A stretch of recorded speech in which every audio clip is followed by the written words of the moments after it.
Nous sommes à la cité de la Banne, véritable supermarché de la drogue il y a quelques mois encore, mais qui s'est transformé aujourd'hui en quartier résidentiel tranquille. Julien vendait jusque-là de grosses quantités de cannabis, qui lui rapportaient beaucoup d'argent. Mais en quelques semaines, il a vu sa clientèle diminuer jusqu'à disparaître totalement. Aujourd'hui, son activité est totalement arrêtée. Ça fait que je suis là, je reste là, sur le canapé, je vois à la télé, je fume des clopes, je regarde des DVD. Voilà quoi. Ça c'est à cause de la mes couilles là. Regarde tout ce qui me reste. Regarde. Et encore ça c'est rien. Après je te montrerai, j'en ai dans mes placards, j'en ai sous mon lit, j'en ai partout. En effet, Julien a une vingtaine de kilos de marijuana chez lui. Cela représente environ 140 000 € en vente au détail. Un gros manque à gagner qui lui laisse de nombreuses dettes. Tu veux que je fasse quoi de tout ça? J'allais même dans la salle de bain.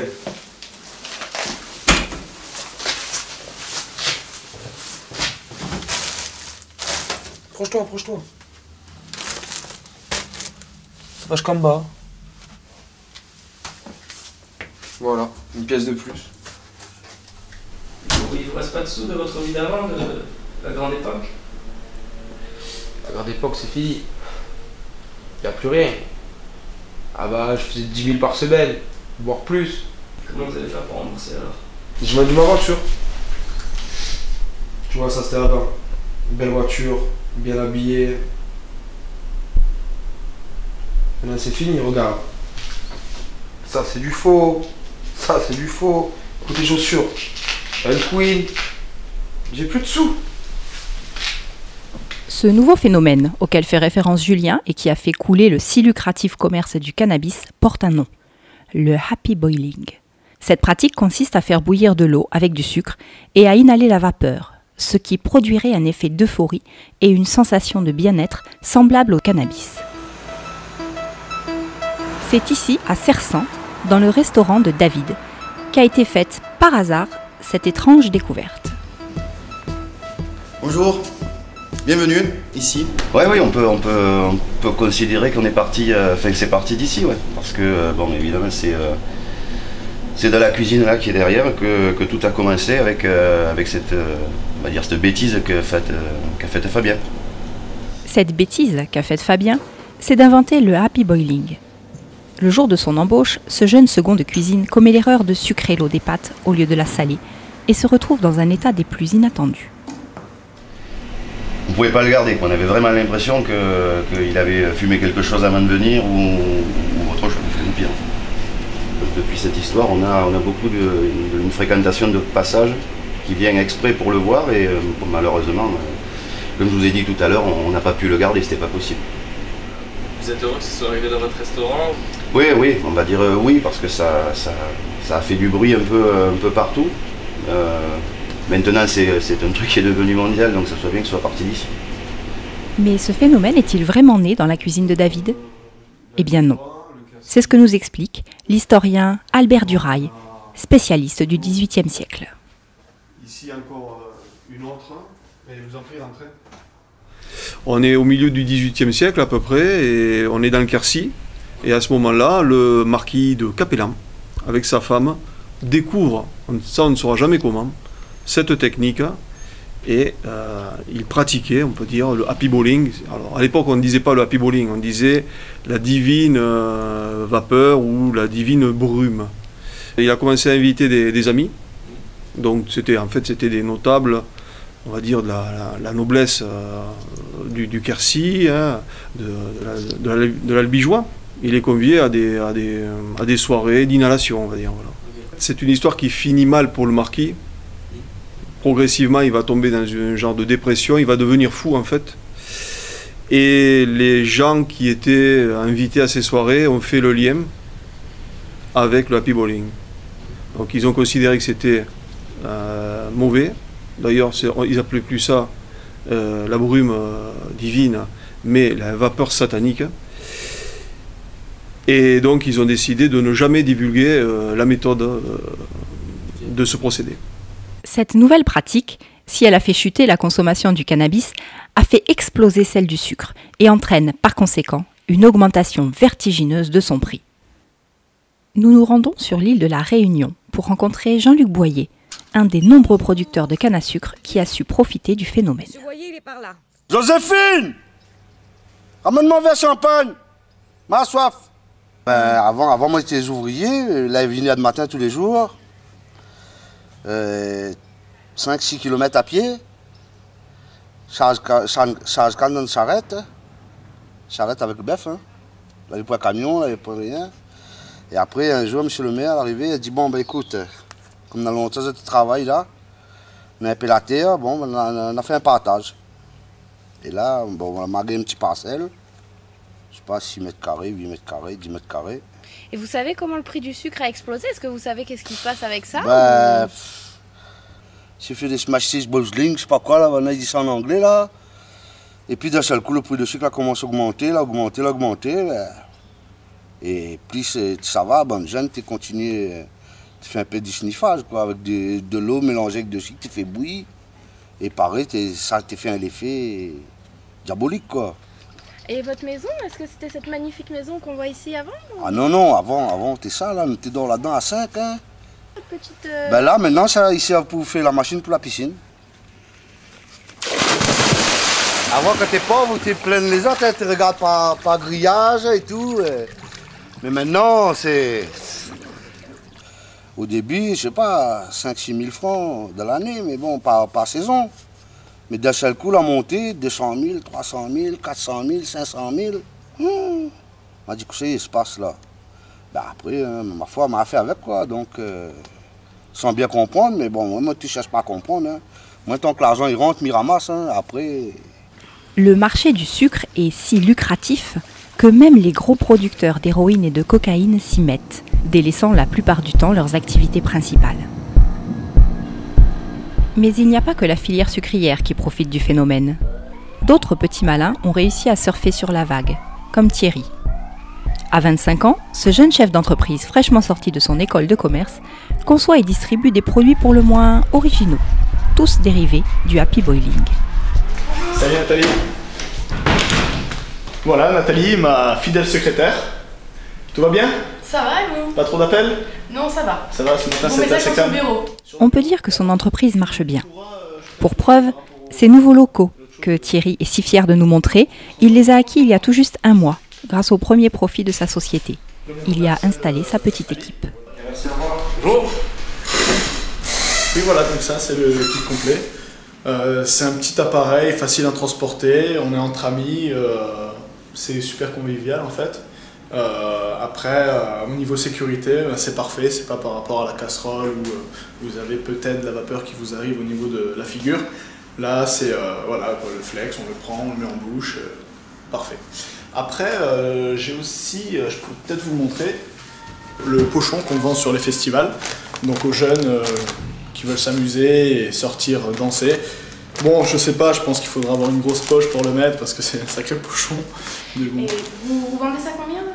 En fait, je vends ça 5 €, voilà, donc bon, 5 €, un kebab, un pochon. Vous avez également d'autres produits que vous vendez sur le site? Oui, on a d'autres produits, bien sûr. On a aussi après des jeux par rapport justement au abo, donc des jeux de rôle, à passer tous en soirée, c'est toujours convivial.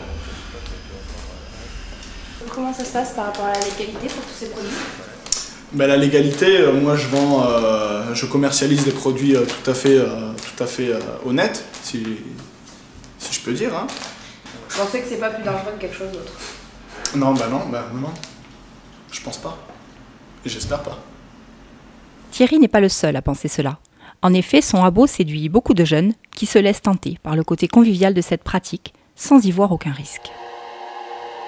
Audrey et Camille ont commandé un abo sur internet et ce soir, elles invitent leurs copines pour tester le produit qui fait parler de lui en ce moment. Et ça marche comment? Alors en fait, tout à l'heure on a préparé, on a versé 2 cuillères de sucre à l'intérieur avec de l'eau. Là tu chauffes avec ce qu'il y a en dessous et c'est la vapeur en fait qui est intéressante, ouais, qu'il faut respirer. Mais il n'y a que de l'eau et du sucre? Ouais. Donc c'est pas nocif? C'est pas nocif, non.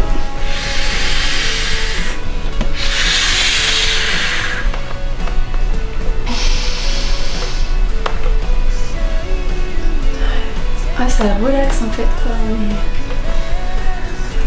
On est bien. Comme l'effet du THC? Je sais pas, j'ai jamais fait ça comme ça. Vous pensez que vous ferez d'autres soirées comme ça? Ben ouais, je pense. C'est bien parti, hein? Ouais, c'est pas mal. Ouais. Donc pour vous, il n'y a aucun danger à cette pratique? Mais pourquoi tu veux qu'il y ait un danger quoi? Je comprends pas. Il y a du sucre et de l'eau. C'est n'importe Vous avez quoi. quand même défoncé. Non. Elle te dit Mais pas non, mais- n'importe quoi, elle pose des questions. Mais c'est non, son mais ça boulot. va. Mais je pense qu'on est juste déstressés quoi. On n'est pas défoncés. Ah On non, est complètement lucide. on est quoi. détendu. Moi, Ça fait. tu vois, je peux te dire l'étape de multiplication. Mais cette pratique est-elle vraiment sans risque? Peut-on comparer les effets à ceux du cannabis? Pour le savoir, nous rencontrons le professeur Ernesto, spécialiste en addictologie. Pour ce qui est de l'effet, il n'y a aucun problème. On a les mêmes effets. Je ne dirais pas la même chose pour ce qui est de l'addiction. Parce que l'addiction, autant le cannabis touche très vraisemblablement au cortex moderne, de l'homme moderne, ce qu'on appelle le néocortex, le néocerveau, autant le sucre risque, à mon avis, de toucher l'archéocortex, le cerveau où on ressent la faim, où on ressent la soif, le chaud, le froid, pour éviter les dangers, quoi, hein, la douleur. Et il y a des chances donc que le sucre, qui est une molécule également de la nutrition, on va dire, on a besoin de sucre. Le cerveau est grand amateur de sucre au départ. Donc, si en même temps on lui en apporte davantage, on lui apporte des doses de plus en plus fortes, il risque de s'y habituer et il risque d'en demander toujours plus. Et donc, ça risque de créer une addiction de plus en plus forte. Qu'arrive-t-il pour les personnes qui pratiquent le happy boiling plus fréquemment? Fabien est un de ces consommateurs qui a découvert le phénomène depuis quelques mois. Il nous reçoit chez lui pour nous en parler.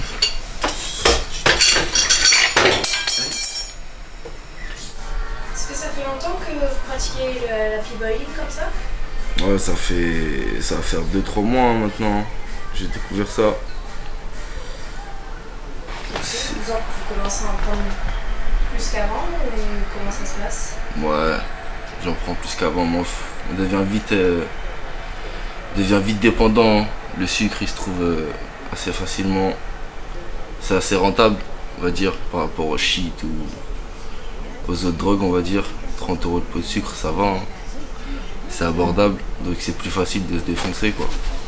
Enfin, Et comment ça a commencé bah moi c'est un collègue, il m'a fait découvrir ça hein, dans une soirée, je connaissais pas du tout. Et j'ai découvert ça, donc ouais, j'ai bien aimé la sensation, tout ça. Hein. On tombe vite accro, quoi. Et vous en prenez beaucoup maintenant?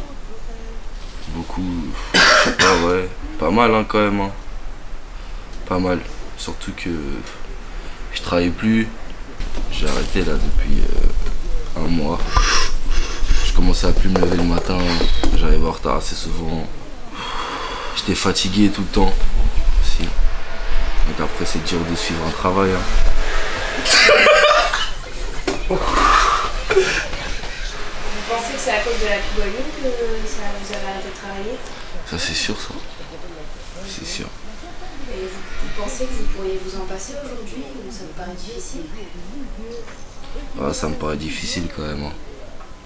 Ça me paraît difficile parce que c'est vraiment facile à se procurer, c'est facile à faire, c'est abordable, donc pour l'instant j'ai pas envie d'arrêter, on va dire. Vous vous sentez pas capable d'arrêter pour le moment? Non, non. C'est une drogue quand on aime et quand on goûte et qu'on aime ça. Hein.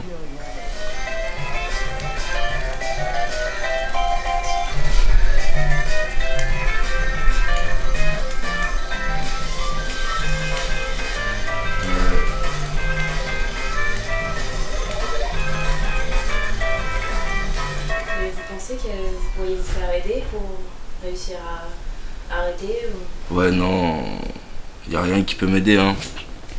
Mon entourage, ils le savent pas forcément. Je sors plus trop de chez moi, je vois plus grand monde, donc voilà. Non, je pense pas que je puisse m'arrêter comme ça. D'un côté, le happy boiling a grandement réduit le trafic de drogue. Mais d'un autre, il rend la défense simple et accessible à tous. Les scientifiques et les chefs d'État s'y intéressent de très près, car en plus de ne pas connaître les effets à long terme, le happy boiling inquiète. Et pour cause, le sucre est omniprésent dans la vie quotidienne, ce qui pourrait rendre le phénomène incontrôlable.